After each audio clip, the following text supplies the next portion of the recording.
Thank you. Thank you. Thanks so much. Well, good morning, and I really appreciate this opportunity to swing down to Stanford while I was out on the West Coast, and particularly to address this group. And I want to thank Stanford and the Hoover Institution and the International Studies Group for allowing me to speak to you this morning. The topic and the subject of my remarks today is to talk with you about the way forward for the United States in Syria.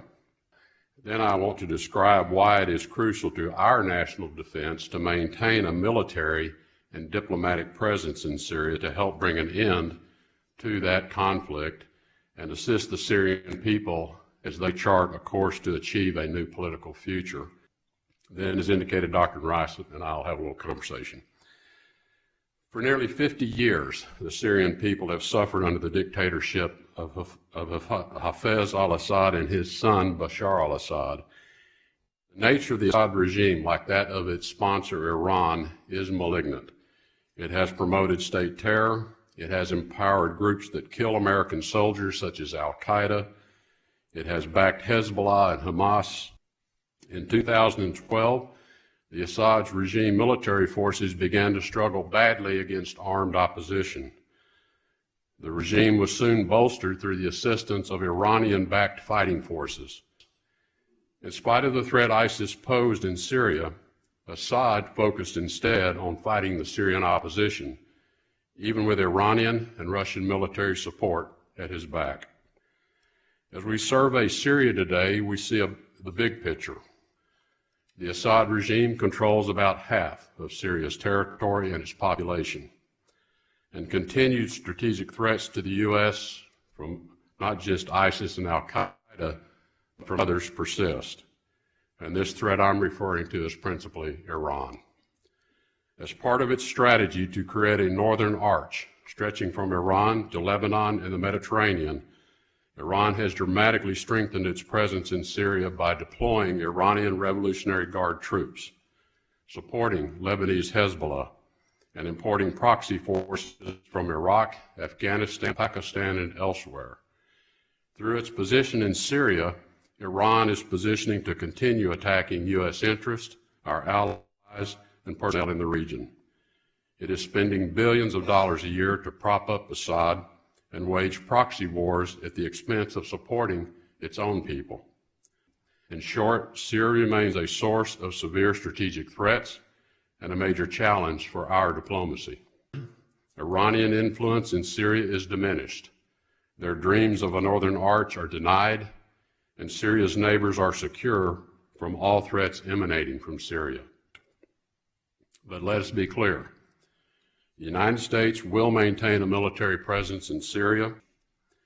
U.S. disengagement from Syria would provide Iran the opportunity to further strengthen its position in Syria.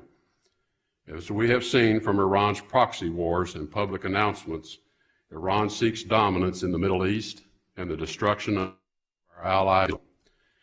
As a destabilized nation and one bordering Israel, Syria presents an opportunity that Iran is all too eager to exploit.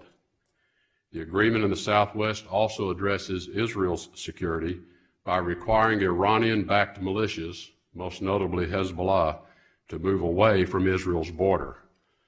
We need Russia to continue to work with the United States and Jordan to enforce this de-escalation area. If it does, the resulting cessation of regime opposition hostilities will allow for the safe delivery of humanitarian aid, create the conditions for the safe and voluntary return of IDPs and refugees, and provide the Syrian people the security to start rebuilding areas scarred by conflict. The United States, the EU, and regional partners will not provide international reconstruction assistance to any area under control of the Assad regime. We ask all stakeholders in Syria's future to do the same. We will discourage economic relationships between the Assad regime and any other country. Finally, reducing and expelling malicious Iranian influence from Syria depends on a democratic Syria, For many years, Syria under Bashar al-Assad has been a client state of Iran. A Syrian central government that is not under the control of Assad will have new legitimacy to assert its authority over the country. The reassertion of national sovereignty by a new government, along with de-escalation efforts and new flows of international aid, will lower violence, set better conditions for stability, and speed up the departure of foreign fighters. Thank you for your kind attention, and I look forward to our discussion.